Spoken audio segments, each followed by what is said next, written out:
Thank you, Miles. Good morning, everyone. It's Dan Belleville. I'm with the Office of Emergency Services, San Mateo County Office of Emergency Services. I'm actually sitting in the Emergency Operations Center here in Redwood City. And thank you all for joining us on this early Saturday morning. And appreciate you taking the time so that we can share some updated information with you. This meeting is a follow-up to our October 3rd town hall meeting in Pescadero, where we were developing some of the recovery process that is currently taking place right now. At that time, we were talking about things like phase 1 and phase 2, and so today we'll give you updates for that. Today's meeting is a virtual format, unlike the one where we had a live presentation last time in Pescadero on October 3rd. The focus of today's presentation is to discuss the CZU fire and the recovery efforts thus far. And then we'd also like to talk about evacuation planning in the event that there are heavy rains and debris flow. So that'll be our focus for today. I would suggest that you get a pen and paper if you have questions, because I will be introducing some folks and we will be making comments throughout the process. And it may be helpful for you to jot some notes down if you have some questions that aren't addressed so that we can follow up with you later. So please feel free to take a moment to grab a pen and paper if you don't already have one. Okay, so before we get started, I'd like to introduce a couple of very important folks. The first of which is my boss, our county manager, Mike Callaghy. Mike has worked in public safety for many of his years, and he's given us the support and the tools that we need to manage the Office of Emergency Services here in San Mateo County. So Mike, thank you for joining us. I'd like for you to introduce yourself, and please introduce Supervisor Don Horsley. Thanks, Dan. I really appreciate it. It's great to be here with all of you today, and I just want to thank all of our county employees again for all the work they've done on the CZU and the pandemic, and all the great work they continue to do to help the residents of San Mateo County.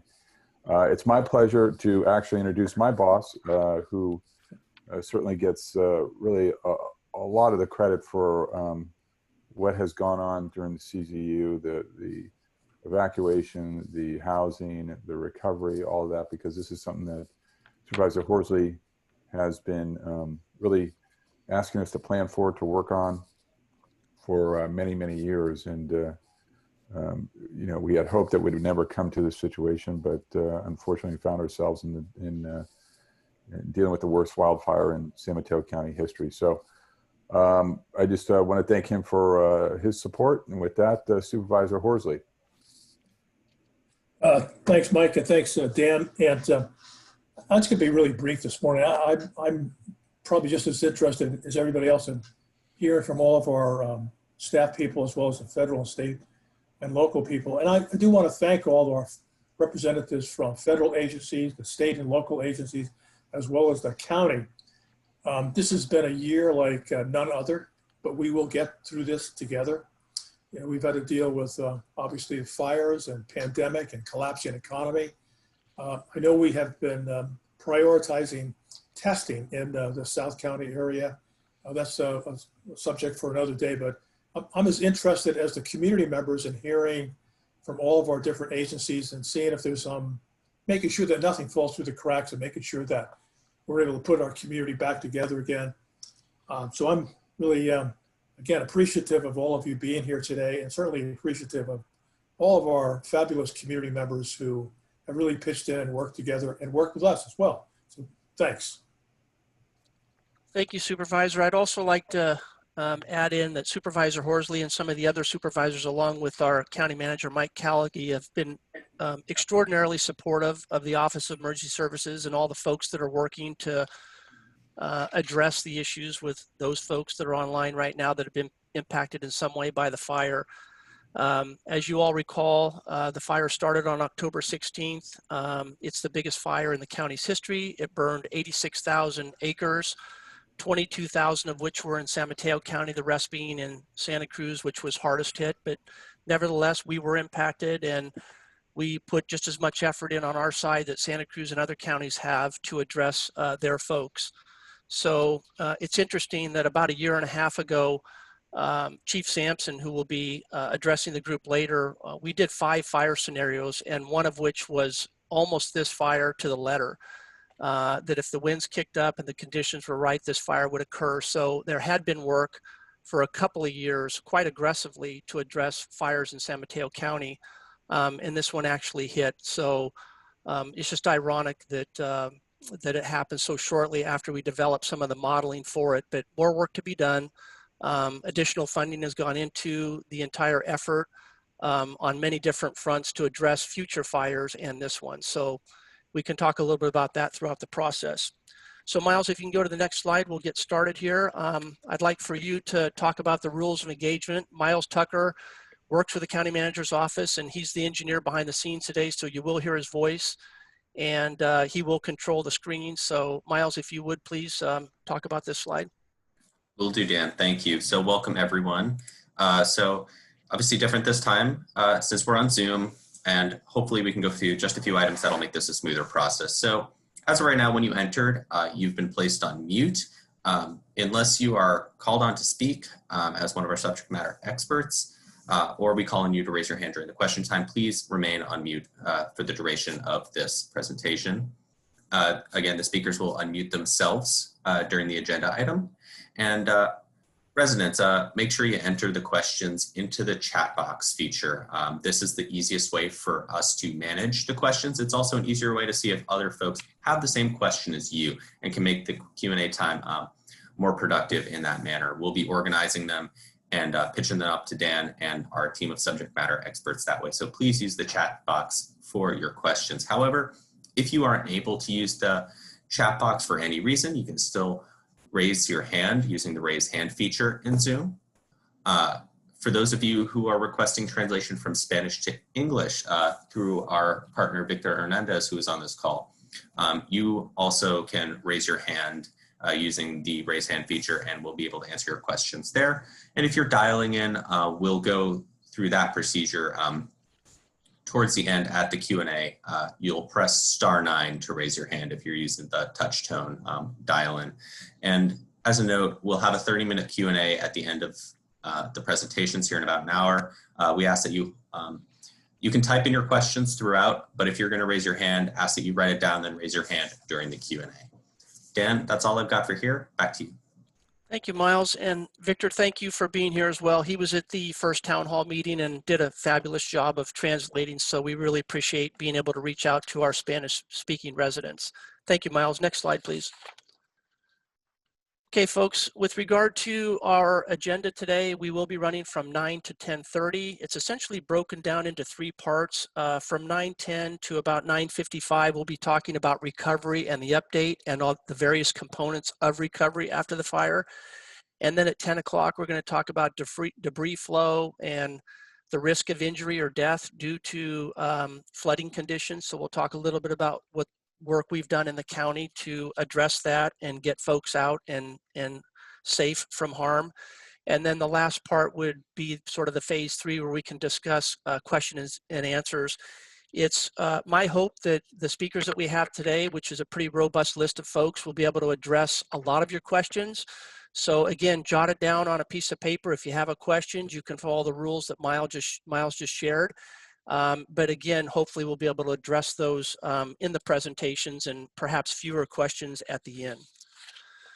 Okay, on next slide, I'm going to introduce just some names of the folks that you'll be seeing or hearing from today. This is a collective effort. I can say that the county has worked exceptionally well with all of our partner agencies, and there are a lot of them. There's folks on the federal level. We have Pedro on board, Pedro Leonza, Virginia Hale, Aaron Hills, Tara Fitzgerald's, and Cynthia Cowell. And they'll be speaking on their particular topics. Go ahead, Miles, to the next one, please. On the state level, Kendra Boyer has been fantastic. Her team speaks with us almost every day, certainly through emails, multiple meetings like this, virtual meetings. She comes in and sees the county and addresses all of San Mateo County's interests with her team. Very frequent contact and just absolutely 100% support throughout. John Catching is with her, Katrina Palomar, Byron Green is our local contact with state OES, and then Chris McSwain is going to talk a little bit about Cal Recycle and the phase 2 process. Next slide. And then some of these folks you may remember from our first town hall if you were there, is Chief Sampson's going to have a small piece along with Chief Cox. Jim Porter, our Public Works Director, Heather Forshee with Environmental Health. Her team has been up in the area pounding the dirt with the FEMA and state folks. Nicholas Calderon is with our County Parks and Rec Department. Steve Monowitz is with Planning and Building. Sheena Sidhu is with our RCD district. And then Kevin Rose, along with me, is with the Office of Emergency Services. So it's a great team. Next slide, please. Okay, so let's talk a little bit about the recovery efforts. There are 3 of us that are going to speak to this issue. I'm actually going to defer to Heather or her team in a few moments, but just so everyone knows, the Office of Emergency Services has been open since, I think it was March 2nd is when COVID hit. We've not closed down. It's very unusual for the Emergency Operations Center to be open for more than a week or a couple of weeks, depending on the incident. It started with COVID on March 2nd, so I guess in a couple of days, it'll be 9 full months that we've been open. The fire occurred, and that was a concurrent incident along with some PSPS events, so it's been a very, very active year. The most I've ever seen in my many decades in this service, seeing this much activity and this much collaboration. But I can assure you, we've had full support from the county manager, the supervisors to do what we do, get done what we need to get done, collaborate with our partners that you'll meet today. We have to make sure that the funding is in place with FEMA, and that what gets allocated to you as the residents is appropriate and proper and accounted for. We started off with probably 15 people when this incident opened up into the point where we had well over 100. I would say today, every day, 5 days a week, and on some weekends, between the county, the state, and federal folks, we have at least 50 people working on it every single day. So it's a great team. And our County Office of Emergency Services is kind of the orchestrator of those pieces to pull everyone together. This presentation today being part of that. I'd like to give you a very quick update on the damage assessment in that area. Heather, would that be you speaking? Could you please take over for me? Sure. Good morning, everyone. The CAL FIRE statistic around the number of damaged or destroyed structures stands at around 57. Now, of those 57, 26 of them were residential or cabins at Cutter. And as you know, Cutter had numerous residential structures there, most of which were destroyed. The remaining structures in San Mateo County that were damaged or destroyed were miscellaneous storage structures or storage buildings or other minor structures.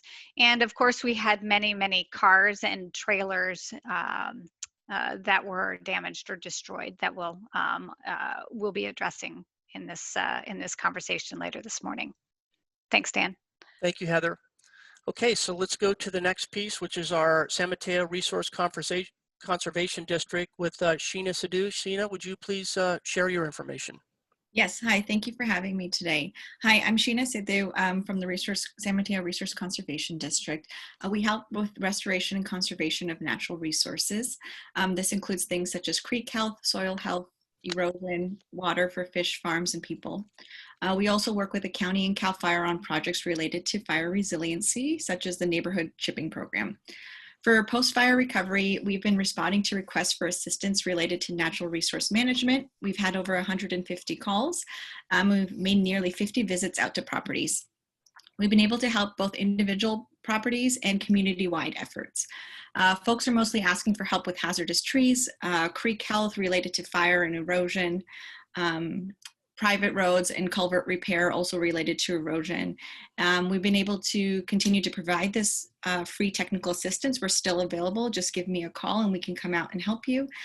So to do so, just contact me. I'll include my information in the chat, but for folks that are on the phone, you can either go to sanmateorcd.org or you can email me at Sheena at San Mateo RCD. That's SHEENA at sanmateorcd.org. and we can connect. I can give you some information over the phone. We can also schedule a visit. Again, this technical assistance is free, and you can check out our website for more information. Thank you. Thank you, Sheena. So I know that your folks work pretty closely with Supervisor Horsley's office. So if they also need to reach out, I believe Supervisor Horsley or his aides would also be a good contact. Would you agree? Yes. Okay. All right, so we'll go to our next speaker. Tara Fitzgerald is with the United States EPA, and we've worked closely with them on phase 1. Tara, would you like to share some information with our folks, please? Sure. So I'm here today to report that US EPA has completed our phase 1 efforts within San Mateo County. So we completed, that included removing of household hazardous waste, which included things like paint, pesticides, etc., from 21 parcels, including all of the residential addresses that were identified, as well as the state parks, Butano State Park and Año Nuevo State Park. And we also did some work at the Cutter Scout Reservation. So if you had a damaged parcel or damaged structure that required phase 1 activity work, you should by now have seen a sign at your property that showed that we had completed the work. Another way to know that that's been completed is to look at our story map, and I'll put the link for that there, where you can go in and type in your address if you are unsure that the work's been done. And also we will provide the information that we have completed phase 1 to the county and on to Cal Recycle so that they know that phase 1 has been conducted and we can move to phase 2.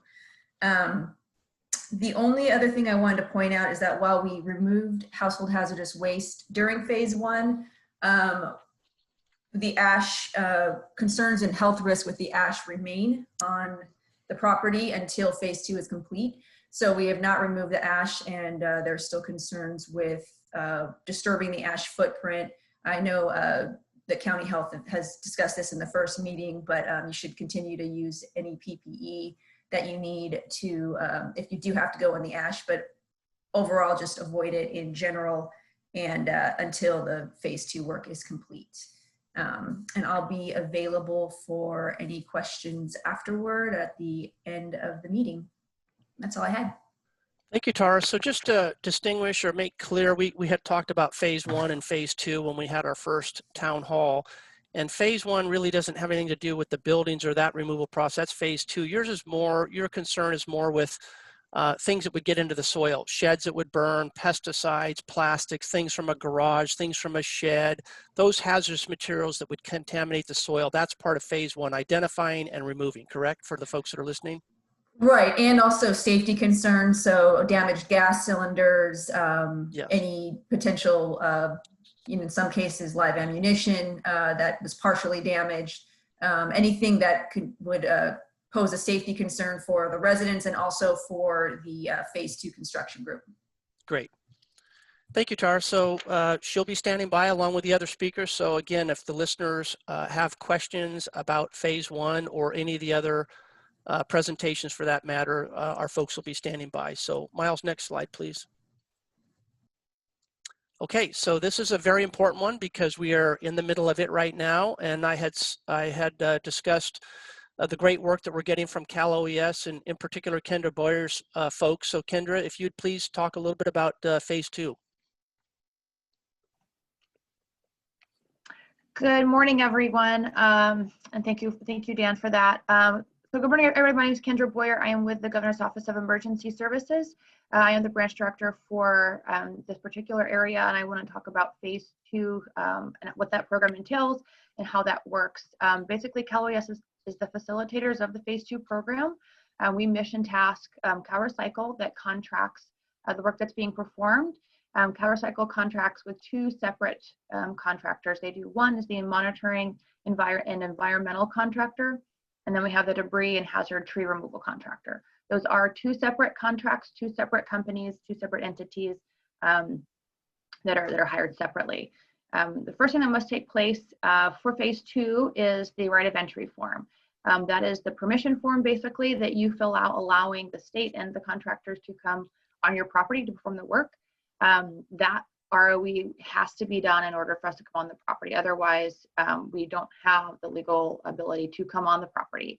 There are several areas in that form that need to be filled out, but one thing that we definitely recommend, in addition to the legal parts of the form that need to be filled out, is the notes section. In the very back of the right of entry form, there is a section for you as a property owner to list out any items that you want the state to be made aware of. If you have a septic tank, if you know where that's located and you want us to be made aware of it, it would go there. If you have a well, if you have a locked gate and there's a code that's going to be needed, if you have dogs, things like that, that we should be made aware of, or be identified to the crew so that we can make sure that they're aware of it. It'd be very, very helpful to put that information in the right of entry form if you would for us. The county has links to those on their website, and I'm sure they can probably put the link to the right of entry form in the chat as well. So a big question that we get is, what do we do? What do we remove and what do we not remove? So there's several steps that go into into the process in general. First things that have to take place are the site assessments, asbestos assessments, and hazard tree assessments. The site assessments is where the people go on and they photograph the property, they draw diagrams of the property so that we make sure that we identify where all of the burn debris is, what the pre-existing conditions are, photo document if there are items that are unburned that potentially may not need to be removed. Also identifying if there's access issues or maybe there are dogs or things like that on the property locked gates that the debris removal contractors need to be made aware of. The asbestos assessments are where we have the certified asbestos consultants, or CACs, that go on the property and they look through the ash and debris to try to identify if there is any asbestos containing material on the property. If there is, the asbestos containing material has to be removed by a separate contractor, because that's takes a certain type of certification, as well as it has to go to a certain type of landfill. It can't just go to the normal landfill with the other ash and debris. The hazard tree assessments are performed also by certified arborists. These trees there's two types of hazard trees that we will be cutting down. One are trees that are a safety threat to the debris removal contractor when they're actually on the property performing the work.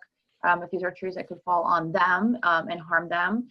And then there are also hazard trees that are dead or likely to die that are on your property but are along the public right of way. So these are trees that are dead or likely to die because of the fire, but they could pose a hazard to the public by falling into the street, if you will.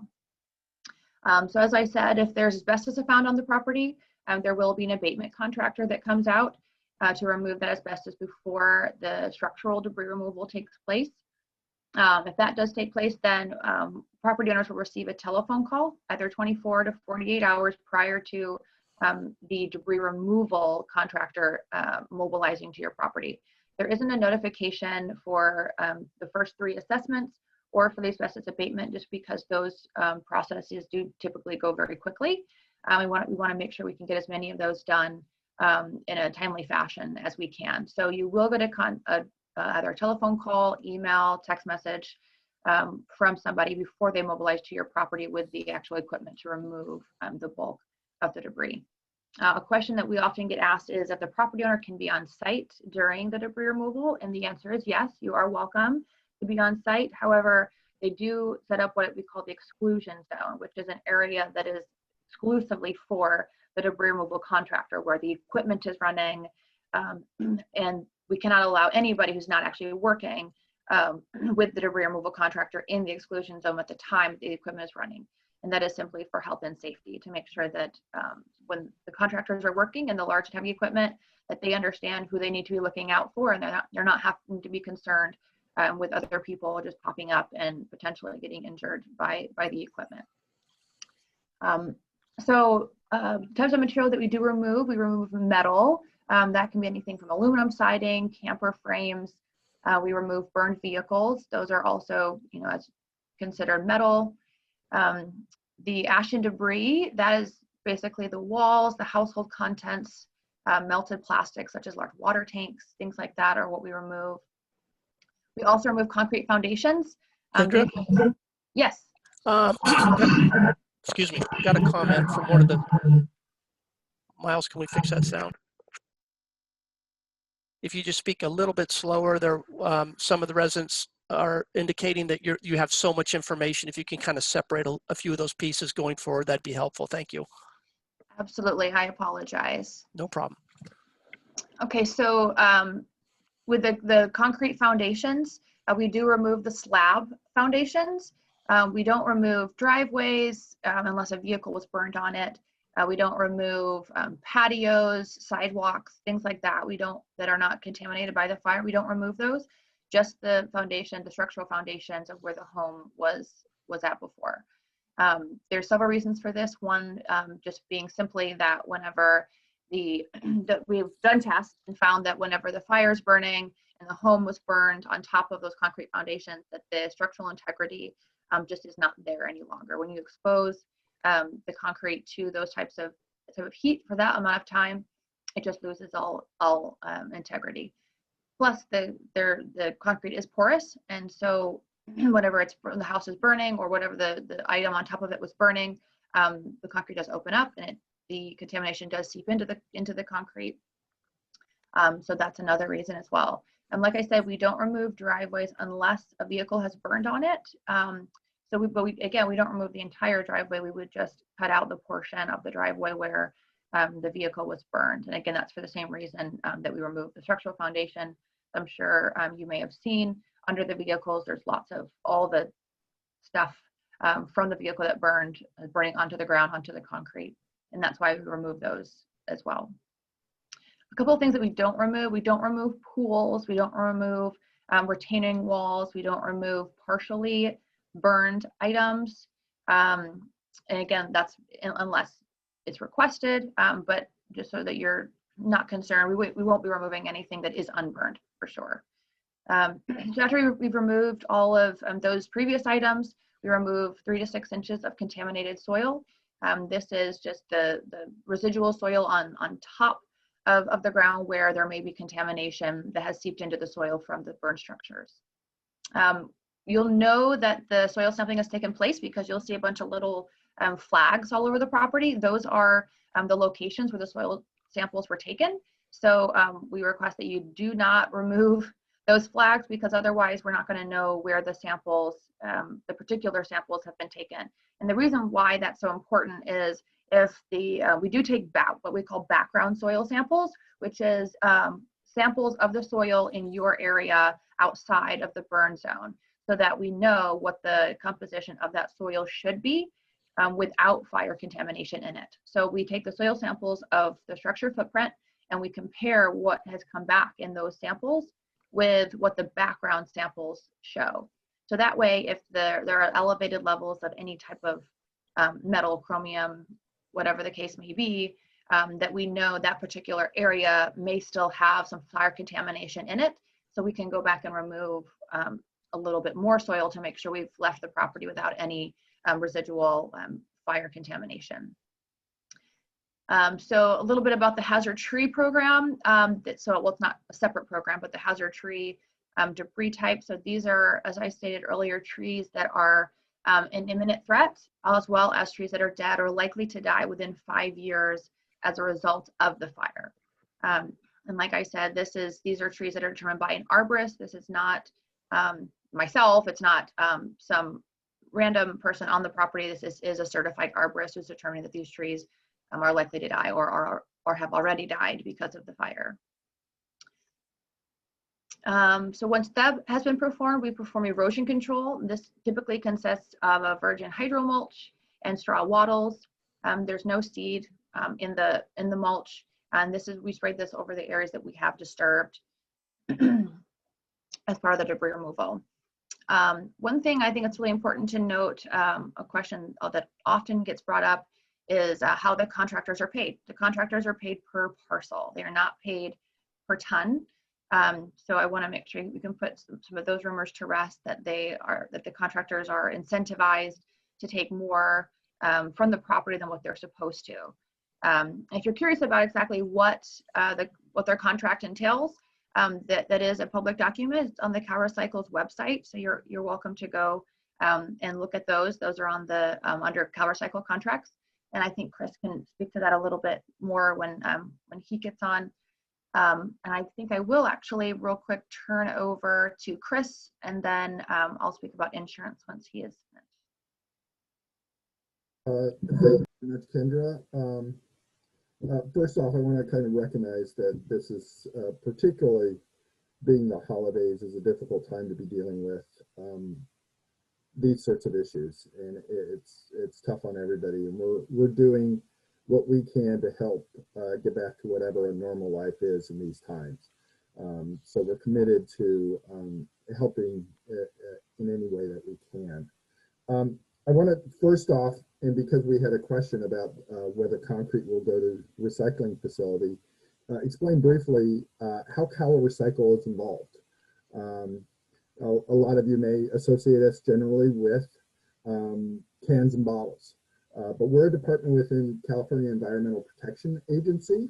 That means we just don't clean up fire debris. We do a bunch of other things, but it also means that we're committed and dedicated to public health and environmental health. That's a very important part of what we do. Our area is solid waste.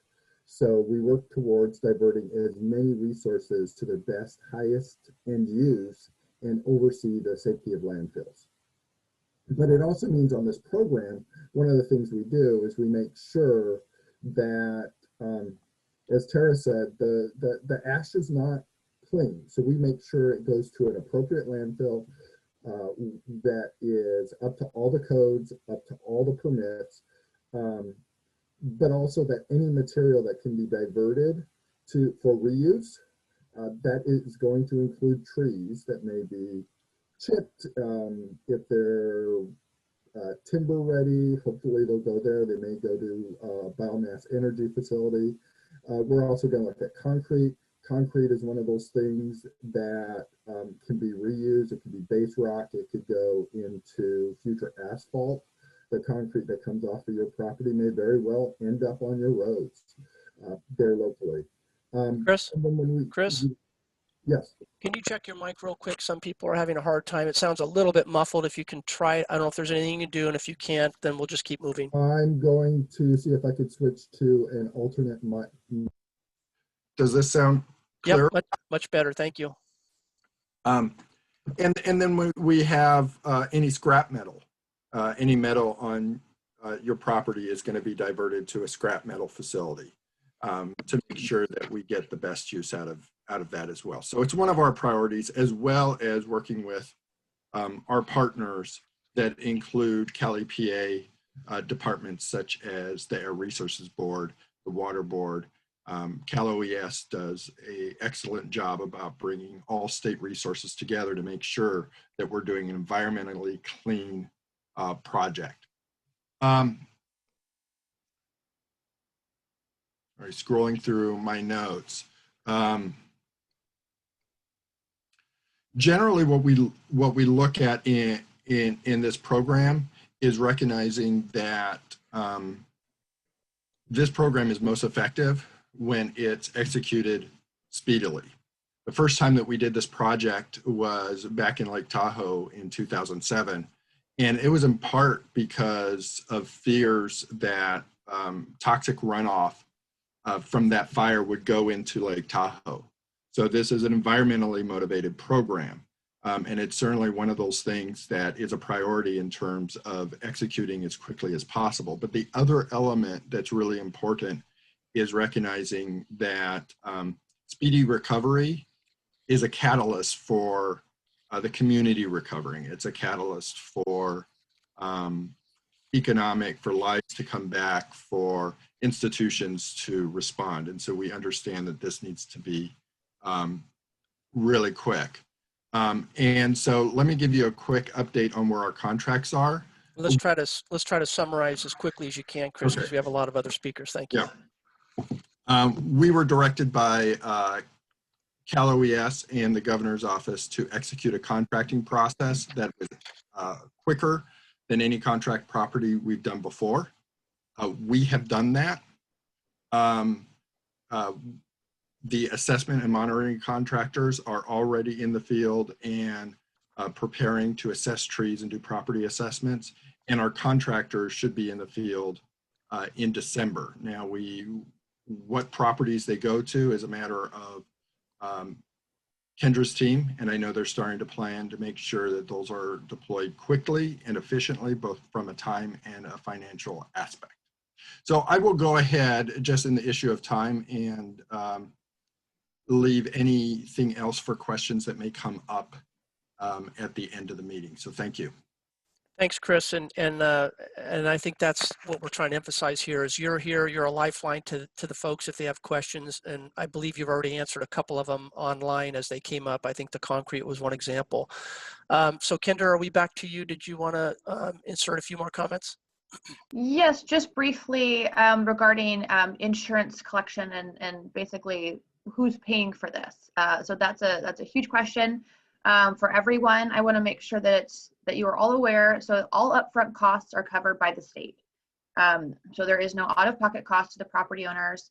However, if you do have homeowners insurance that covers debris removal, you will be asked to remit those proceeds from your insurance to the county. There are typically two types of insurance. One's a specified amount and one's a non-specified amount. The reason for the difference in that as it pertains to you is for the specified amount, if you received basically a lump sum of debris removal insurance that's specific to debris removal, anything that you do not clean up on your property that was ineligible for the state's program, those are the proceeds that the county would request from you. So nothing outside of that specific debris removal bucket, if you will, from your insurance. And then the non-specified amount is basically an all-in. If you got one chunk of money from your debris removal insurance, from your home insurance rather, only amount of money that the county would seek from you would be anything you did not spend either on your rebuild or on your repurchase. So for both of those scenarios, the only amount of money that we seek from you is anything that's left over that you've had after you've done your rebuild. So I just want to make sure that that's very clear as well. So Dan, that's all I have on the phase 2 program. Happy to answer questions at the end. I think Heather is next. Great, thank you, Kendra. And I just wanted to remind everyone that, I think Kendra, you saw them as well. There are a lot of questions and hopefully we're addressing them and I'm actually pushing all the speakers to keep moving. So I apologize for having to, shoehorn Kendra and the others into a small space of time, but in the best interest of not having a multi-hour meeting, we're trying to balance all of that. So the next speaker to the phase 2 recovery is Jim Porter, our Department of Public Works Director. He and his team have just been fabulous throughout this process. Jim, did you want to talk a little bit about the roads in phase 2? Sure, thank you, Dan. Very briefly, the role of Public Works in the phase 2 process is really to keep the public roadways open. And as I mentioned at the last town hall we experienced quite a bit of damage to our infrastructure on Gazos Creek Road. The other road, Canyon Road, received very minimal damage. So all of those repairs have been completed. They were mostly drainage repairs, but we will continue to monitor those roads and monitor the public road system to make sure that all of the resources that are associated with phase 2 can access the properties where they need to be. So that's basically it for Public Works on phase 2. Thank you, Dan.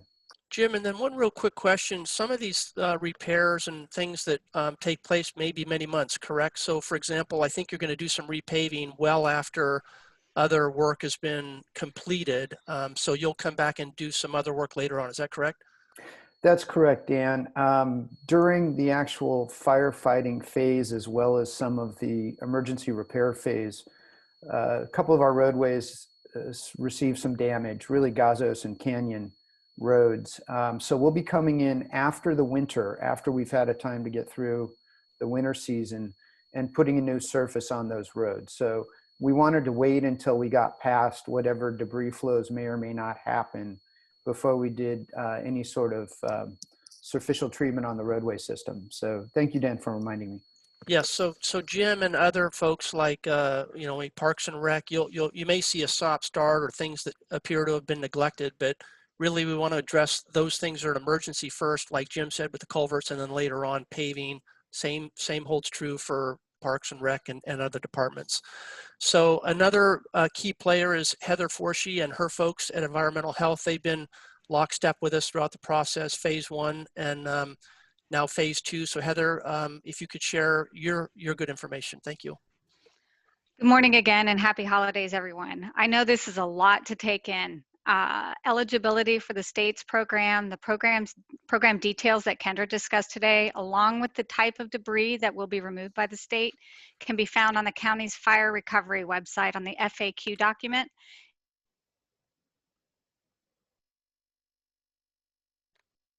We refer to the right of entry form here throughout our conversation as the ROE form. And in the interest of time, I'm going to keep moving at a fairly good clip, but rest assured that we're available for questions, and all of this material is posted on the county's website and on County Environmental Health's website. So we spoke about the state's program. You heard about that just a moment ago. If you are not eligible for the state's program or you opt out for the state's free cleanup program, you will still be required to remove your fire debris, including your hazard trees and your burned cars. And you'll need to do this in a time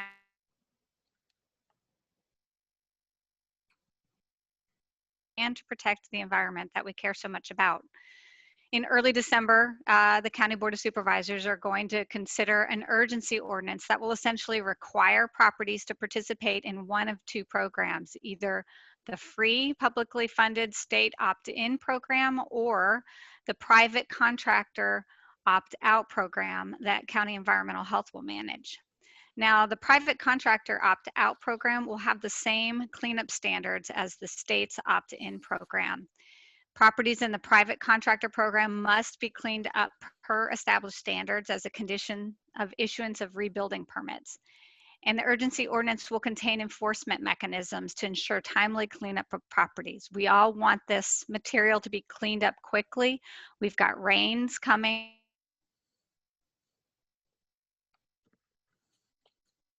The water and enjoy the environment. We've got to get this material removed from these properties in a timely manner. Historically, I would add that historically the vast majority of eligible property owners in other areas of the state impacted by wildfire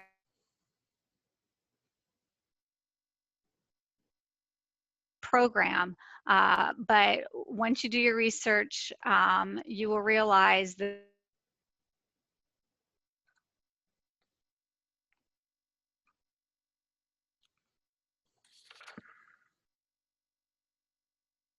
are not sufficient to cover all of the cleanup costs, which often exceed $50,000.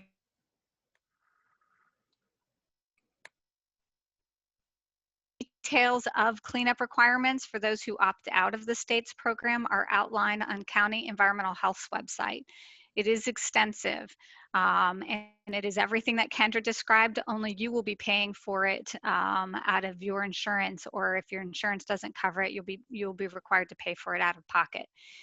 Because as I mentioned, the opt-out program is going to be consistent with the state's cleanup program. Unfortunately,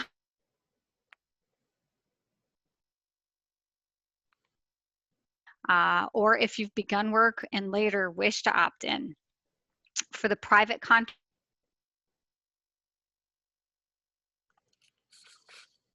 going to be able to do this yourself with a bin and a front loader. You're going to need to submit an application and a work plan to County Environmental Health. Details of the requirements are on our website, smchealth.org/EH. The application and a work plan template are available there so that you can see all of the steps that will be required as part of your cleanup. There won't be any application fees. However, environmental health staff will review your plan to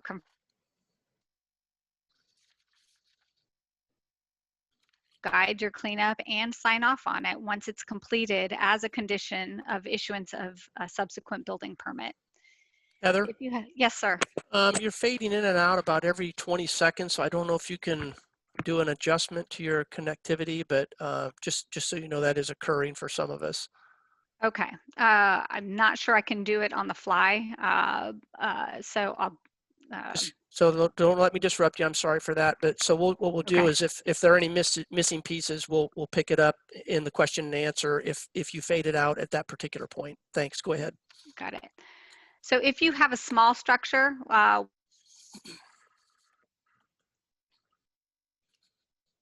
debris, visit the environmental health website for an exemption.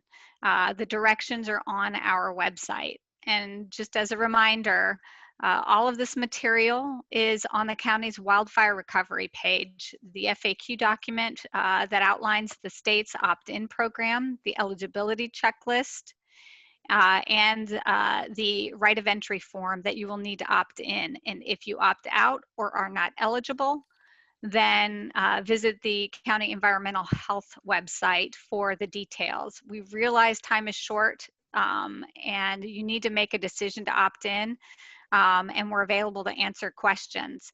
If you are a commercial property with damage, including burned structures and or cars, you'll be working with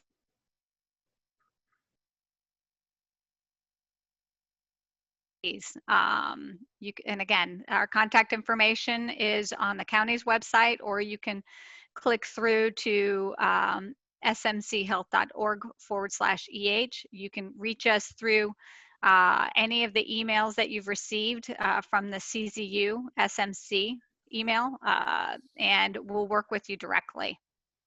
So that's it, Dan.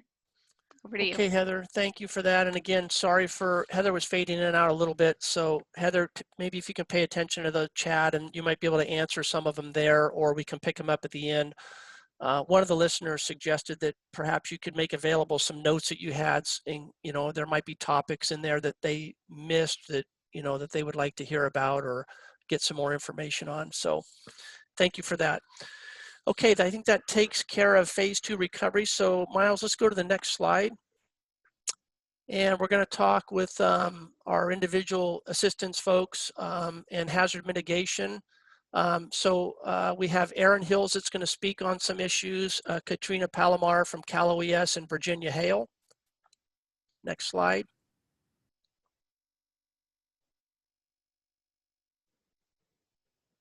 Okay, so let's see, I lost track of my slides. Are those 3 speakers before Cynthia, correct, Miles?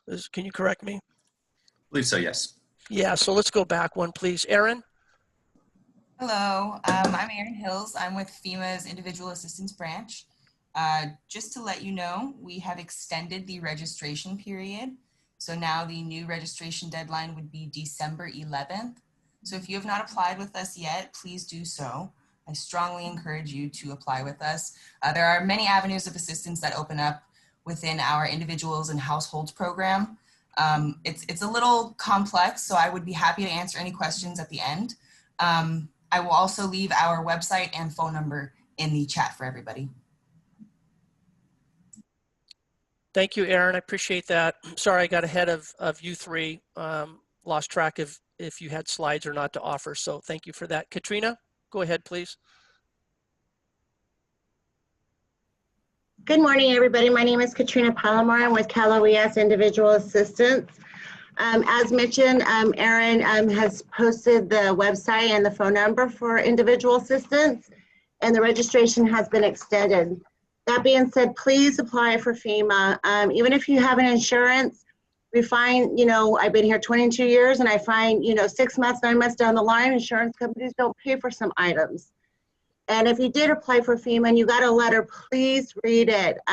It might ask you to apply for SBA. Again, your insurance might not cover you 100% and you might need some additional assistance. You don't have to take the loan, but if you apply for it, you meet that deadline.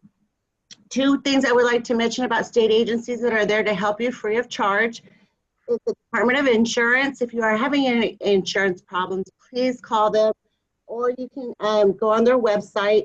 Their number is 1-800-927-4357, or you can go to www.insurance.ca.gov.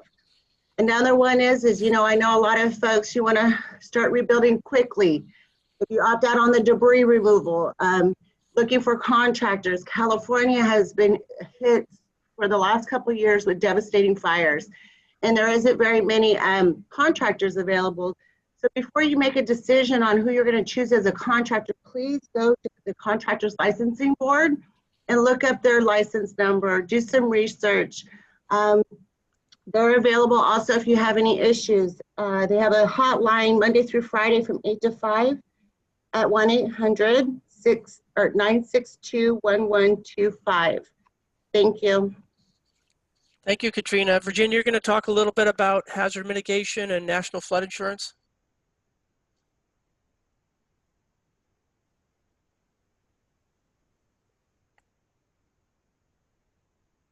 Virginia? Virginia is on the line. Maybe we can find out a way that what was the way that she could unmute so she could speak? I think she's trying to get in from a phone. I've requested that Virginia unmute.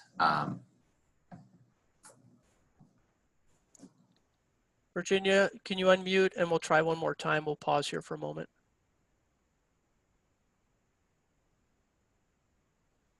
Miles, I don't hear anything. Should I move forward?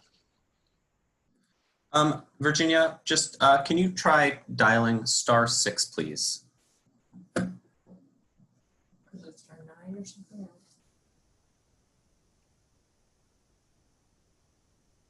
Unfortunately, it looks like Virginia just fell off the call, Dan. Okay, so let's move to the next slide, and we'll talk with Cynthia Cowell. She's with the Small Business Administration, or the SBA. Cynthia, you there? Yes, I am. Good morning, everyone. I'm here to represent SBA. We're the Small Business Administration Office of Disaster Assistance. We provide assistance to businesses of all sizes, to private nonprofit organizations, and to homeowners and renters. When you apply with FEMA, when you register with FEMA, you may be referred to SBA, and it's very important that you complete and submit your application to SBA and allow us to process it. And if you are ineligible for an SBA loan, we may be able to refer you back to FEMA for grant consideration. But we do need you to go ahead and take that step. This is a step in the recovery process. If you have any questions, you can go to our website, sba.gov/disaster. You can call our customer service center at 800-659-2955.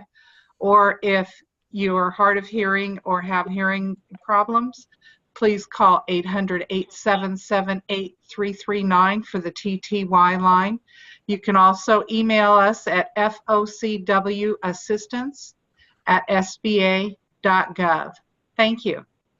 Thank you, Cynthia, for providing that, and all those numbers are on the line, so if folks didn't capture them, we can certainly get that to you at a later date. And I think it goes without saying that Cynthia and the others, please apply for these things. Look for assistance. If you have insurance, just keep moving forward, and there may be things that the state or the feds can help us with or help you with along the way. Don't just assume that you can't or it won't or something like that. Please move forward.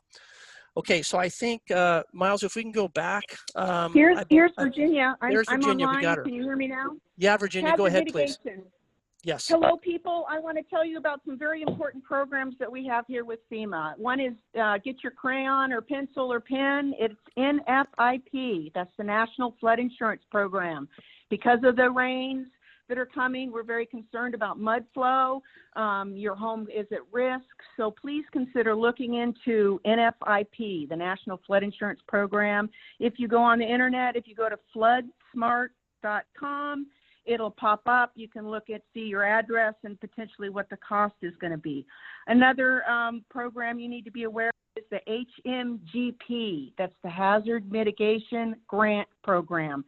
This is money that will help you rebuild, and you don't have to pay it back. It'll help you get fire-resistant construction, fuel reduction, and defensible space measures paid for by grant funding.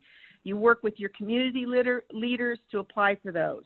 You also want to go to the FEMA Publications Library online, and that will give you some more information about all these programs. If you're applying for SBA, you want to look at potentially marking the little box for mitigation activities so that you could potentially receive 20% more on your loan. Also want you to look up HMA residential, that's hazard mitigation assistance for residential people, to again to find programming, funding to assist you in your rebuild. I do not have the person I'm supposed to hand this over to, so that is it. If there's any questions, please don't hesitate to call the 1-800 number that's provided on the these web pages that I've given you. That's it for me.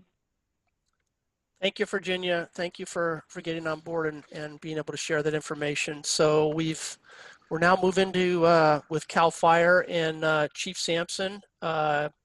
He's a division chief with CAL FIRE. I think many of you know him. He's not only involved with the recovery effort, but certainly a lot of work prior to this fire to keep these things from becoming larger fires. So Chief, are you on board? Good morning. I'm here to talk about fire suppression repair and our progress. Fire suppression repair is the program that CAL FIRE undertakes on all our large fires. It's essentially the repair of damage that occurs on those fires that's caused by the suppression activities. Not something that if the fence burns up by the fire, that's not something that we fix, but if we ran a bulldozer through the fence, we're going to work on fixing it. Right now, we're about 90% completed with those activities. We have the last of the fire roads that need to be tuned up for winter that we're working on now, and I'm hoping to have that finished by the end of the week or the end of this next week. And the last of the fire infrastructure that we've been working on that was damaged by the fire, like gates and water sources, we're hoping to wrap that up. We do need your help on this, the public's help on this. If you find any more missed sections of roads on your property, like some of the larger forested lands that we haven't been able to get through everything, it is 86,000 acres. If you could contact CAL FIRE in Felton, and I'll leave that number on the chat page, and let us know. But again, that's damage caused by suppression activity by the fire department.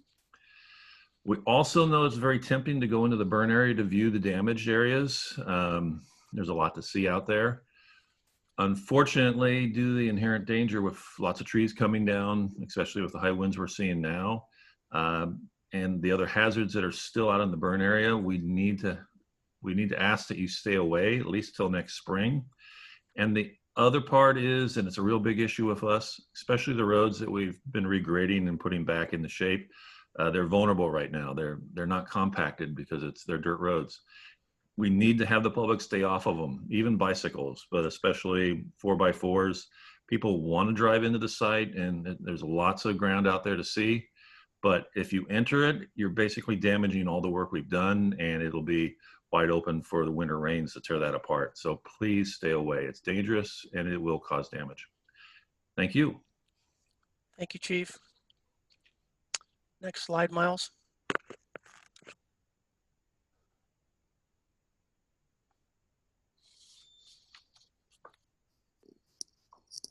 Okay, so we're going to move into part of that recovery effort that folds into debris flow as a result of the fire. And we have 3 presenters on this particular topic. We've been doing quite a bit of work in the last month or so, starting off with Jim Porter, our Public Works Director. Jim? Thank you, Dan. Well, basically, the work that's been done in terms of planning for winter debris flow was really driven by what's called the WERT report, the Watershed Emergency Response Team report, that's been prepared by CAL FIRE. And what that report is basically a report prepared by geologists and hydrologists to assess the potential for debris flows from within the fire-burned areas.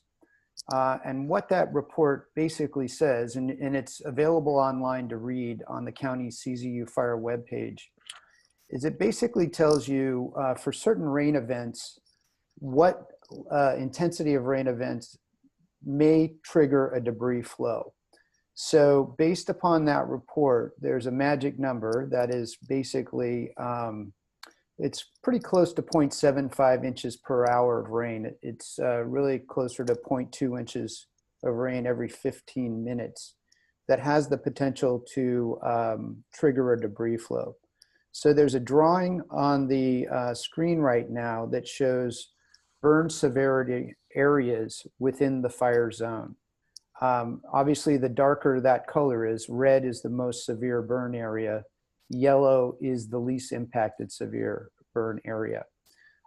What Public Works is doing, along with CAL FIRE and the EOC, is to really assess the potential for debris flows and be prepared for those. As Chief Sampson mentioned, the size of these areas are very extreme. And so there's not a lot that we can do to stop a debris flow from occurring or slow it down once it's moving. These are like muddy landslides that are going to move very fast, and they have a lot of weight behind them, and they just simply can't be stopped by conventional means such as barriers or straw wattles or anything like that. So in terms of preparation, later on we'll talk a little bit about an early warning system, but the Department of Public Works is really looking at 3 areas that we'll be monitoring very closely for debris flows. That is the Gazos Creek Canyon and Gazos Creek Road. The other area is Butno Canyon, which is up Canyon Road and in near Redwood Road. And to a lesser extent, the third area is up by Wurr Road on the northern end of the fire. So what we'll be doing is pre-positioning equipment when we have a forecast that would potentially trigger a debris flow. And by a forecast, I'm talking about the rainfall intensity that we will be seeing during that rain event.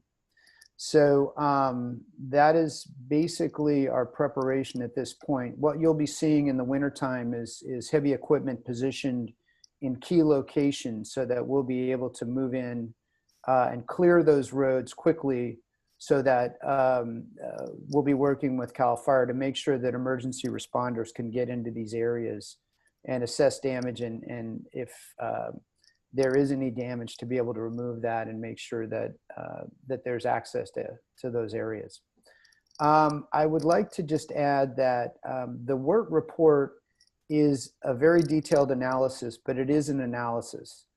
We're going to have to be monitoring these areas closely on the ground to see how that essentially the burned areas are going to respond to rain events. I think although there's a number within the WERT report that describes what rain event can trigger a rainstorm, as we get deeper into the winter and these soils get more saturated, we're going to be paying particular attention to any rainstorm that comes into these areas to make sure that we're pre-positioned and prepared to respond in the event that there is a debris flow. So that concludes my remarks, Dan. We'll pass it on to the next speaker. Hi, good morning, everyone. Kevin Rose, San Mateo County Office of Emergency Services. Thank you, Jim. As Jim just indicated and shared with all of you the maps of the potential impact zone, because of the identified burn scar area and the potential for rains this year, the county has put a lot of effort into creating specific plans basically for those communities. What we have listed here is essentially what our plan of attack is. For a lot of the individuals that are familiar with the public safety power shutoffs, it's somewhat similar about an anticipated event versus a fast moving event per se. So we have 24/7 Office of Emergency Services duty officers, and we also have great partnership with the National Weather Service that assists us, especially within this area for the CZU fire. Our 24/7 duty officers maintain daily 5 to 7 day outlooks for potential storms that might be of impact or relevance that we need to pay attention to. And basically, as science indicates, 3 days out is when we really know what may be coming towards us. So based upon science, essentially the significant impact that's posted there is 3/4 of an inch per hour threshold. So essentially from the 2 to 3 days out, what we have is that SMC alert email notification. This is not only for all of those who have signed up, but this is also geographic based that we can ping and hit the individuals that are in their area with their cell phones for the initial notification. If the storm starts to be showing more prudence, in essence of being significantly impactful, then the 12 to 24 hours out will provide more notice. And that's where not only notifications increase, but also notification type. Not just SMC alert, but this is where if it's looking really bad, we have ways to amplify the message through social media, through ham radio operators. If we have to go person to person, we have great trained CERT teams. And I know both Chief DeLay, representing branch 3 and 4 in the South Coast Zone, and Chief Cosgrave, representing branch 1 and 2 for backup, are on this call as well. So they become available. If it becomes more impactful, we have our Sheriff's Office Emergency Services Bureau, groups like search and rescue that can assist, as well as first responders. Weather event, we maintain constant monitoring, and then availability of Emergency Operations Center to activate, similar to the CZU fires. And then at the end, if, for the weather all clear, when crews are able to go in and clear out what may be needed, and then the actual all clear. And to kind of help with regards, as you are familiar with the utilization of Zone Haven, we do have Chief Jonathan Cox on from CAL FIRE, who'll go a little bit more into the evacuation zone platform. So thank you, and Chief Cox. Well, good morning, everyone. Thank you, Kevin. My name is Jonathan Cox. I'm the Deputy Chief for CAL FIRE. I also serve as the Deputy Chief for San Mateo County Fire Department, which includes all of the unincorporated areas of the county not protected by a fire protection district, as well as coastside fire protection district. Just a little bit about the evacuation zone platform. If you remember, about 18 months ago, Supervisor Horsley spearheaded an effort across the county to really focus on multi-agency, cross-jurisdictional, standardized evacuation planning. The Zone Haven platform is the result of that initiative, and luckily has been funded by the board for another 3 years. What the Zone Haven evacuation platform is it's a way that all citizens in the county can identify with an evacuation zone that they live or work in. But it's also a way that first responders can collaborate and work together themselves to plan for and execute evacuations. What it really does is allows for common language across the county as far as evacuations are concerned. And it's all based on who has that jurisdictional authority in the area, such as the unincorporated areas versus a city. There's two sides to the evacuation platform. One is the community-facing side that everybody in the community has the ability to look at. There's also a first responder-facing side of this platform that allows for collaboration amongst first responders. And all agencies in the unincorporated areas have access to this, including fire, sheriff, volunteer agencies, and the county EOC and OES as well. Next slide, please, Miles. So the best place to get information on this on the community facing side is the link there, myzone.zonehaven.com. That's really the landing page for the rollout of this platform. And if you go to the next slide, Miles, you'll actually see what this looks like when you go to the myzone.zonehaven.com. This is just the landing page where you will see what different zone statuses mean. You can go down and get different ways to prepare. You can print a fridge sign that puts your number on there. And if you actually click on the map itself, you'll see here, this is what the platform looks like. And it currently aligns with what the county has identified as areas of concern regarding debris flow. So if you look on it right now, those areas that were identified in the WERT reports are under advisories, and that advisory is really for that potential debris flow. If and when those areas are deemed an evacuation order or an evacuation warning, this is where you'll see that zone color change and be consistent 100% of the time. Just for reference, this is actually going to be used in Santa Cruz County as well. So the whole fire perimeter, the whole footprint will be on the same platform. And this is also expanding into Santa Clara County, as well as some other counties as well.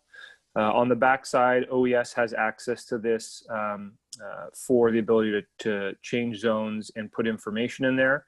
And moving forward, we will be linking this with the SMC system so that we have the ability to cut down that reflex time from we call for evacuations in the field to when OES uses the SMC alert system to notify the public. So I'll put the information in the chat section about the link for this exciting project and really the go-to page for seeing what the evacuation status is where you live or work. Thanks.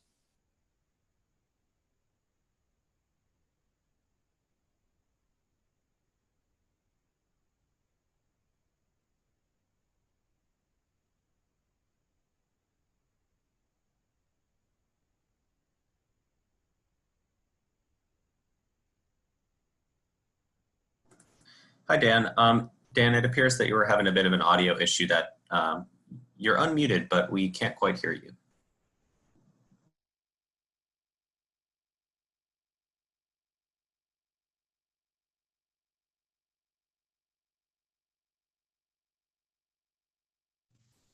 Miles, does that work? That works. I can hear you now. Connected my headset. So folks, sorry, I guess you're having trouble hearing me, but I just want to thank Chief Cox for all his great work with the folks at Zone Haven. For the first time ever, it aligns first responders, EMS, fire, and law enforcement to get folks out. The folks know what zones they belong in. So it's a very coordinated and useful tool to in the future for moving people from point A to point B or providing the alert and the notification to get out. So thank you for your work on that. Couple catch-ups. The Office of Emergency Services sent out a packet to all the homeowners last, I believe it was Tuesday, in the mail it went out.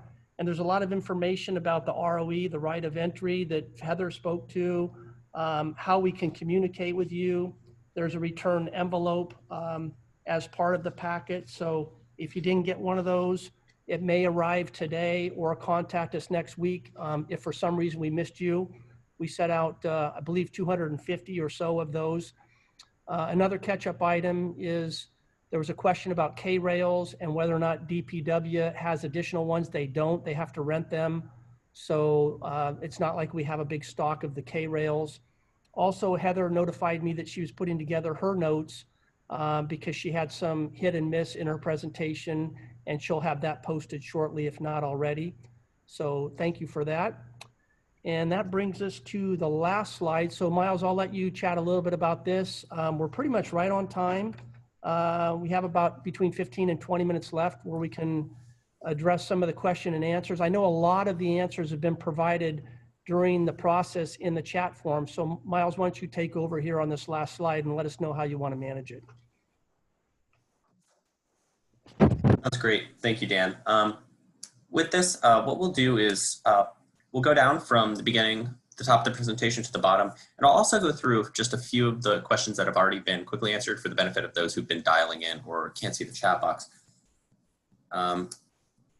So some items, we'll start with phase one, but some items were marked as asbestos containing material or pink or orange, but haven't been removed. Are they going to be removed in phase two? And the answer to that is that the items marked in pink by the APA are suspected asbestos and will be removed during phase two. All the items marked in orange should now be removed, but there may be some paint around safety concerns such as septic tanks in order to make them clear for the workers. One unanswered question for Kendra or Tara is, what should a person do if there's a complete sign, if there is not a complete sign on their property? Thanks. I would suggest checking that story map link that we provided, which would confirm whether or not the phase one is complete. And I can also put in the hotline call if you're still not unsure. Great, thank you. Now moving on to phase two. The question is, should we have someone assess wells and septic tanks before phase two? If you do wish to have your septic tank or wells assessed prior to phase two, you may. However, it is not required to enter phase two. There was another question as well that said, you mentioned that ACM should be removed by a separate contractor. And what does this mean practically, and do residents have to hire folks personally? And the answer is no, residents do not have to hire an ACM removal contractor, as it is part of the state's phase two program. Another question was regarding hazard trees, the second type, will they only be removed if they threaten a public right-of-way? And the answer is yes. Trees that pose a threat to the public right-of-way on county roads or public infrastructure will be removed. A question that was posed to Cal Recycle that was answered was, where will the concrete go, and will it be recycled into base rock that the community can use?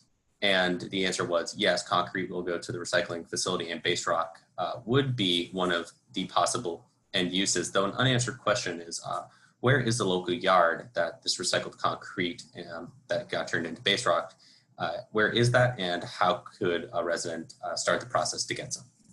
If I could provide clarity, the contractors will take it to a recycling facility. That recycling facility then gets to determine how it's used and where it goes. So it's not available for free for people to come pick up unless for some reason the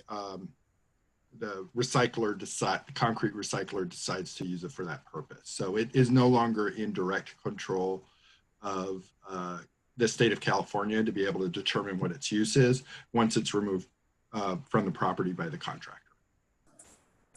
Great, thank you, Chris. Next question was, if a property is only accessible during the dry season, when will phase 2 take place?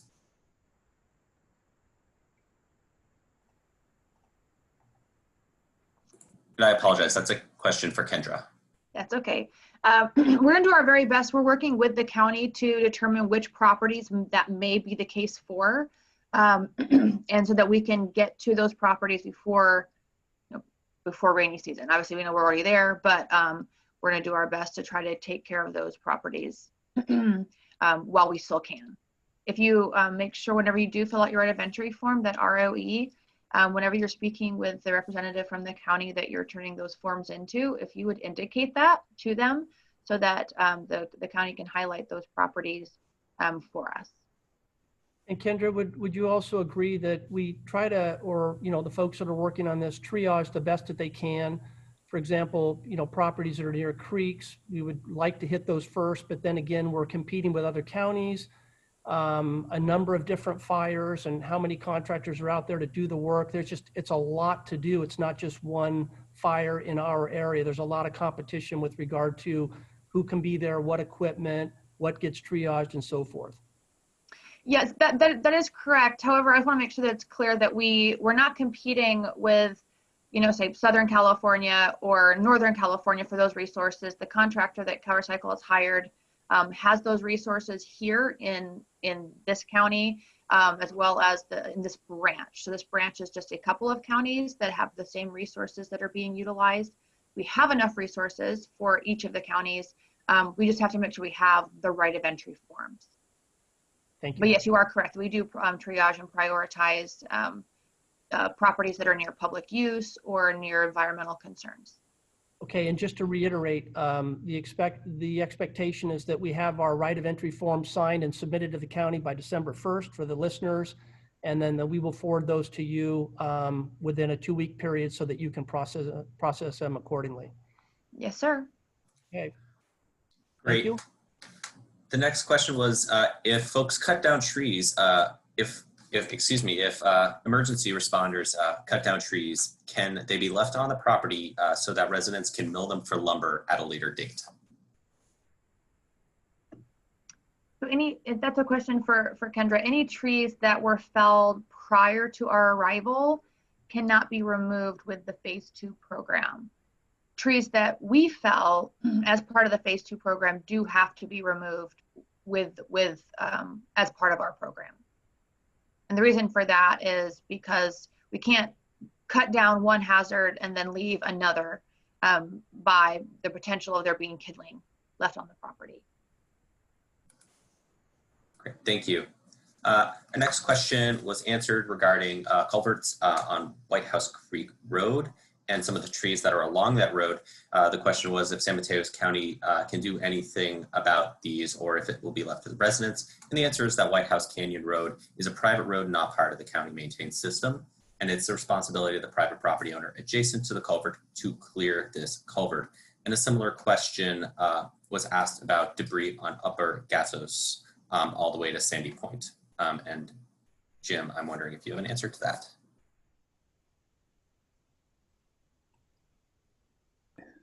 Oh, yeah.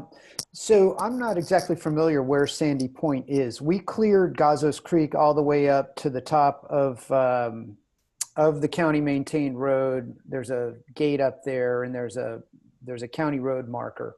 So that's where our clearing and culvert repair ended.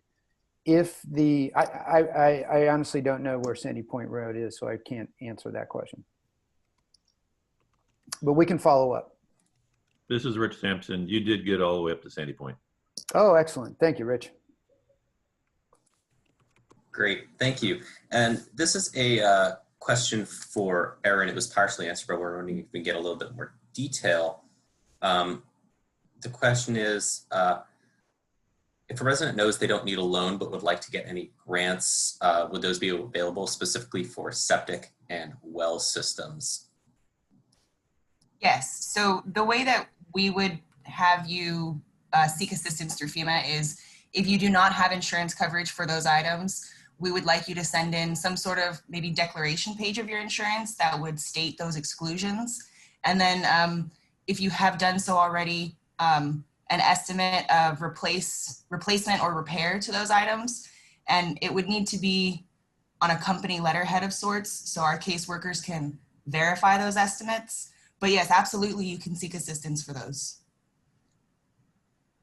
Great, thank you. And we just had a follow-up question, and I apologize if I was speaking too quickly in answering.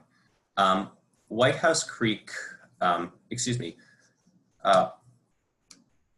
we mentioned White House Canyon Road is a private road and not part of the county maintained system. But I think the follow-up was, is White House Creek Road in a similar situation, that it is private or is it part of the county maintained system? So I will look that up. I got to find White House Creek Road. White House Canyon Road is not part of the system, but let me go on a map and I'll get back to you in a few minutes. Thank you. So the following question is, are any spare K-rails available for use in the Botano Park Canyon Colony area? Those were, I mentioned those ones. Jim, correct me if I'm wrong, but you have to rent those and there are no additional ones available, correct? That's correct. And if anybody is using K-rail, just be aware that a debris flow can pick up K-rail and move it. I've been talking to our colleagues in Santa Barbara County, and they had more than one instance where a debris flow has picked up K-rail and essentially pushed it downstream, and it kind of acts as a projectile. So if you're using K-rail, be very cautious about what's below the K-rail. But you're right, Dan, we don't have any spare K-rail. We rent that. Yep. And again, Jim, this begs the concern that we have with the folks when we first had the town hall meeting is, you know, we had the risk of injury or death by fire. And then it was, you know, trees falling and debris rolling off the banks because there are things smoldering. And now we're into the winter time with the rain. So we can't underestimate that risk and that danger.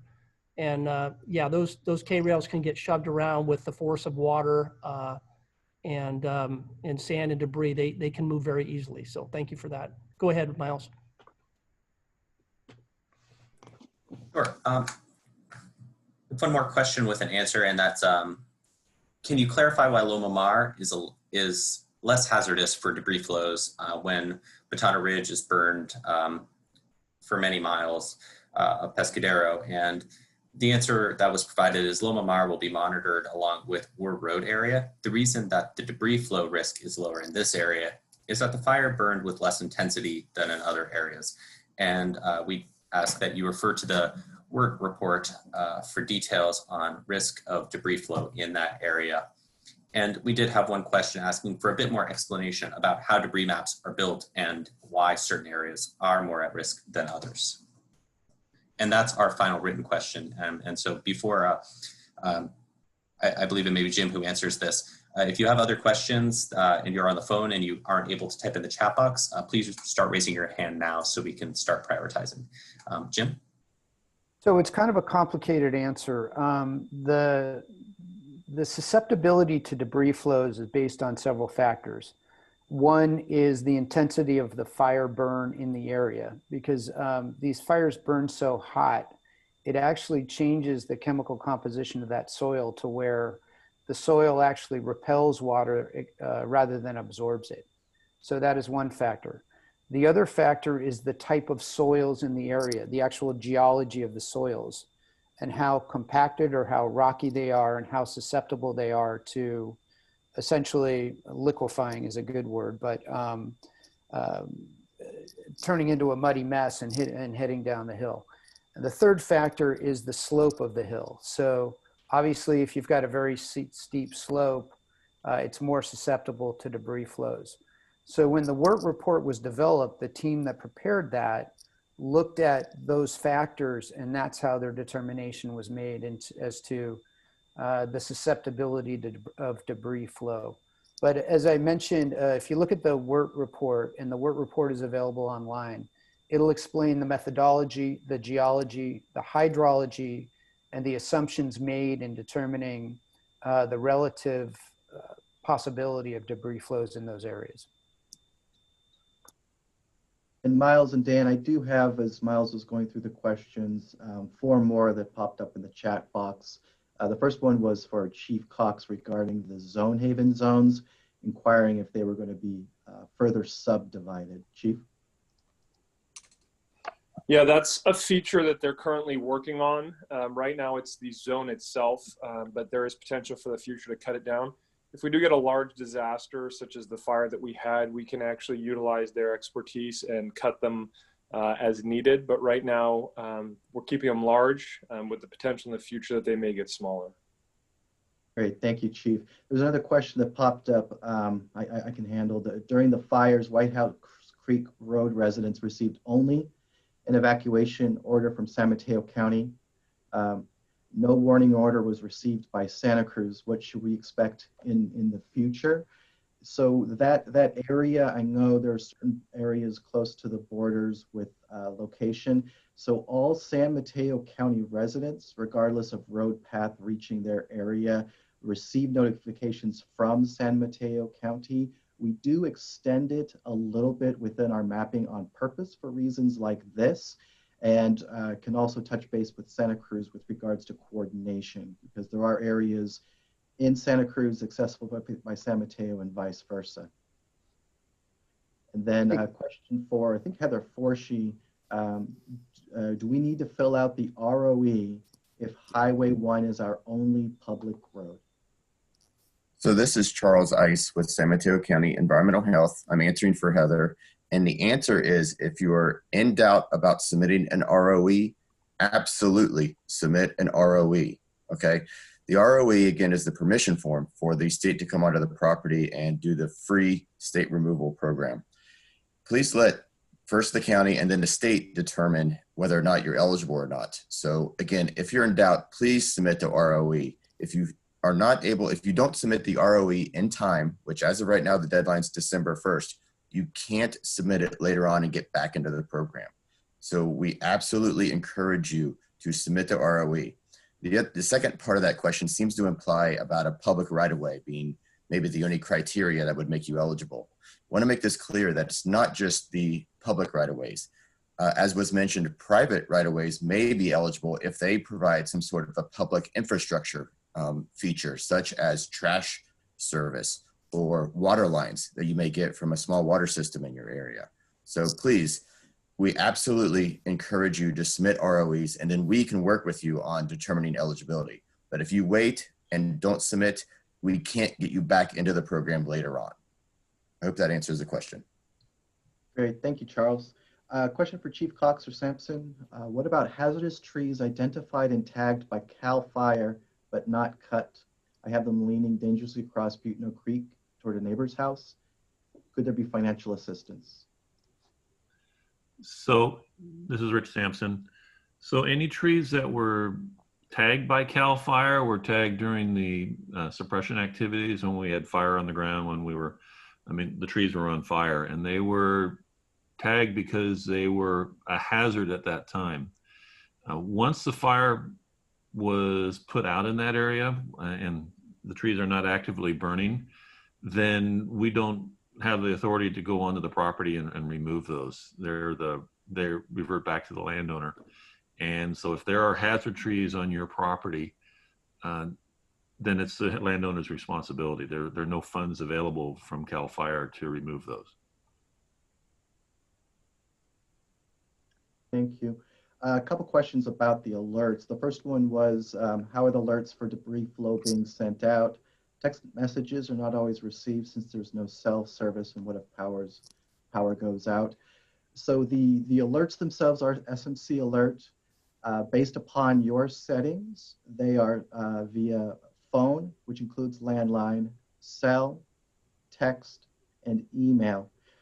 During significant events, we also include wireless emergency alerts at the federal level that allow for us to expand the connectivity and sending of these messages. And then, of course, if the risk increases, we will have first responders and even volunteers trying to help out within the area as well. And then another question was, does the county debris flow monitoring this winter apply to private roads like Redwood Avenue in Butano? And the monitoring does apply to the area and a little bit beyond that Jim Porter had shown on the map for San Mateo County. And I'm not sure Redwood Avenue in Butano where that might be, but please reference the map and feel free to follow up with the question. So Kevin, this is Jim. Yes, Redwood Road and up in Butano Canyon are going to be monitored. So that'll all be included. And I just wanted to follow up on that question regarding Redwood or White House Creek Road. That is a private road. So County DPW will not be up there doing any culvert work or roadway work. Okay, I'll turn it over to Miles for any additional questions or hand raise. I'm not seeing any hands raised at this time. So with the conclusion of the typed out questions, we're even one last typed in question, which I think in the interest of time we will close with, if that's all right by you, Dan. And it's regarding if county residents would be eligible for a radio program for those who do not have cell reception or phone lines.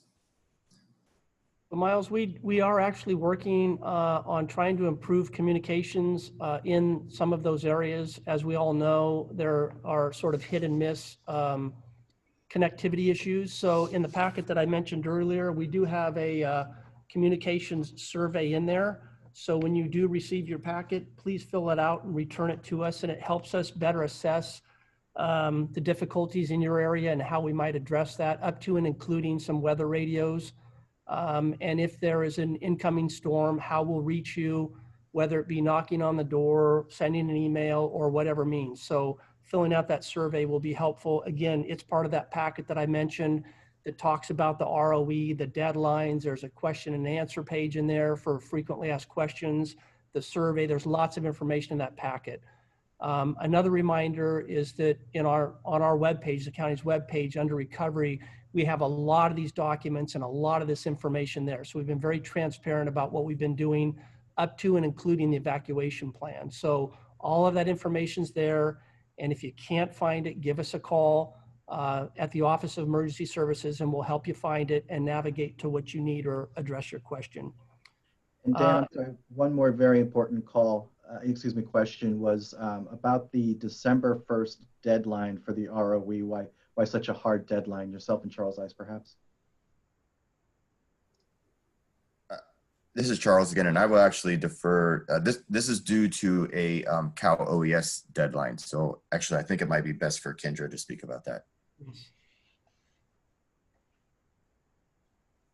Yeah, so Cal OES has set the deadline because there is the need to have the right of entry form so that we can mobilize the contractors. The contractors are supposed to begin work on December 1st. So in order for us to mobilize all of the contractors, we have to make sure that there's work for them to be performed. Or else if there is no work, then they will demobilize and we won't be able to get them back. So that's the reason for the hard and fast deadline. It's not to try to exclude people, but it's try to encourage people that this is something that we are here, we are present, we are ready to work, and we need those right of entry forms so that we can begin work.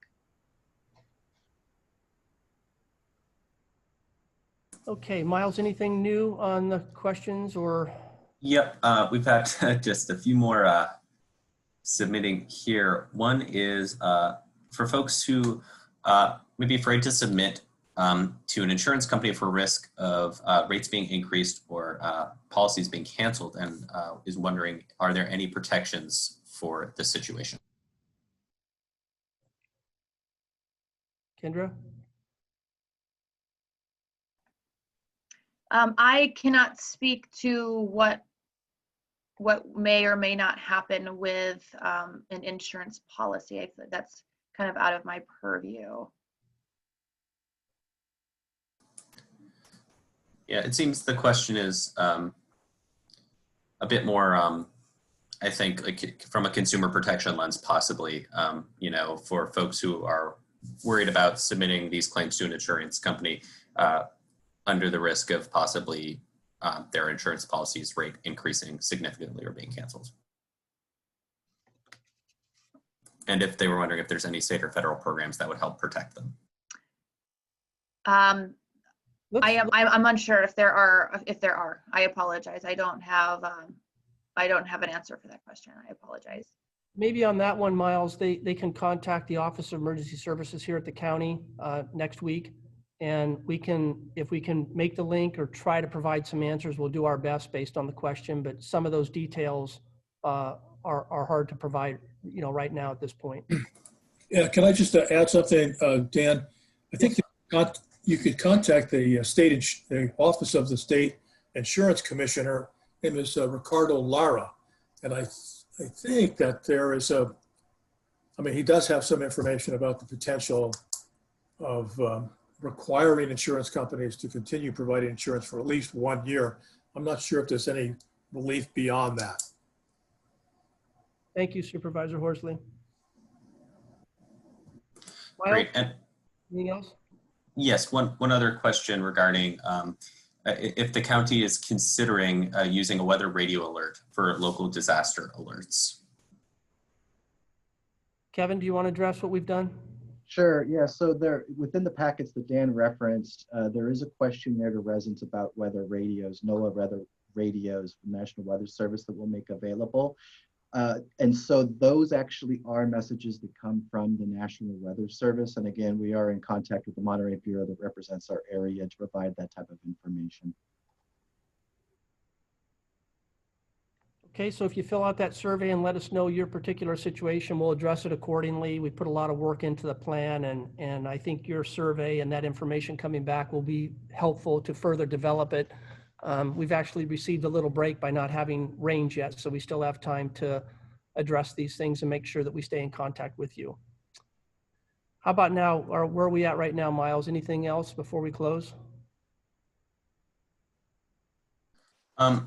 Not another question, but I think the context for the insurance was that folks would worry that if they get claims through the county, they would lose benefits from their private insurance. But I can post the link here to the to Commissioner Lara's website here, the Insurance Commissioner's website. I can post that here in the chat for folks to take a look at as well. Other than that, there's no other questions. And just for context, we will be this call has been recorded along with the chat feature, and that will be published here by the county. But to one of these points, I would recommend, if you would like to save it on your own computer, you can simply select all and then copy and paste the chat box into a Word document or other word processing document as well.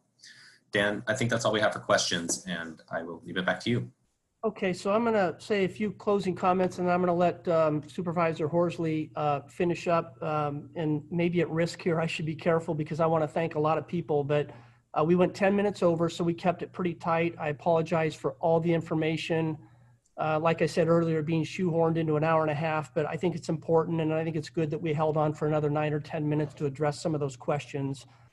We received some comments that people were satisfied that some of their answers were provided, so thank you for that. And again, at the risk of leaving someone out, you know, again, I had mentioned that I've been in this business for a long time, and I am really extraordinarily proud to work with a huge team that is here to service the residents. Pedro and his folks from FEMA has been fantastic. We're in contact with them on a regular basis. US EPA started with phase 1 and has been fabulous. Kendra and her folks, a number of different people at Cal OES have been at our service at a moment's notice, irregardless of the time or day, whatever we need, they're there for us, for you. My county peers, the county department heads, the Supervisor Horsley and the other supervisors, Mike Callaghy, just extraordinary people. I think sometimes we in government get knocked a lot in jokes and people that have certain perceptions, but I think this is government at its finest.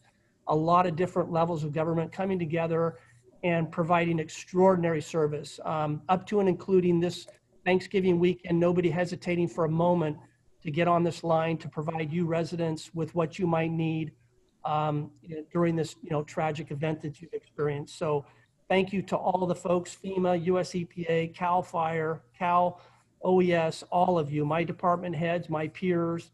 Miles, thank you for managing this. And Victor, thank you for translating. Hopefully this worked well for the folks that speak Spanish and provide them as much information as well. So Supervisor Horsley, I don't know if you have any closing comments, but thank you to you and again, Mike, for your support throughout this process. We couldn't ask for more. Thank you. Thanks, Dan, and thanks all the staff for organizing this, and just again, thanking all the people from the federal agencies, the state agencies, the local as well. And I know this is really kind of a, you know, a fire has been, you know, such a big issue. Even when I'm walking around a neighborhood with my dog, my neighbors always ask me, what is the county doing about fire? Because I certainly live in an area that has potential for high fire danger as well. You know, I think you got a good snapshot of what the county is doing and has done, will do. And, you know, I just, you know, we just hope that next Thanksgiving is better than this last Thanksgiving. Not that this was, for me, wasn't necessarily too terrible. I was able to have my oldest son and granddaughter over because they all got themselves tested ahead of time. Although we always had those, you know, the last minute flubs with the turkey that wasn't quite come out like we thought it would, but we still had a great family time together. And I hope all of you enjoyed that as well. I hope the coming holidays will bring some closure to all of us. I think, as I said, we will get out of this together, be not only dealing with the you know, the aftermath of the fire, but also because of the, you know, the aftermath of this pandemic that, you know, looks like there is hope ahead with the vaccine. And so I just want you to know that one of the things that, you know, we really focus a lot about the South Coast. We know that many people are kind of isolated, that they're, you know, not necessarily a lot of the same kind of resources that you would have in a city. So we, I think, have really stepped up. I've done a lot more testing on the South Coast. And we will certainly have a plan once the federal government and the CDC has approved the vaccine. We'll make sure that all of our high priority people have access to that vaccination as soon as possible. We certainly will make sure that there will be opportunities for people on the South Coast, because I know you don't have a hospital, but we'll make sure that you're not forgotten, that you're a high priority, at least for me, and I think for the rest of the board. So I want to thank all of you for participating, and God bless all of you. Thank you, Supervisor. Appreciate that. And again, a reminder, Miles said that this has been recorded. So if you or someone else would like to review it again, you certainly can, and we'll make that available to you. So with that said, I wish you all an enjoyable Saturday and Sunday, and thank you for your time. We're sorry we went about 15 minutes over, but we do think it was important to share that. Again, thank you, everyone, and good day. Bye-bye.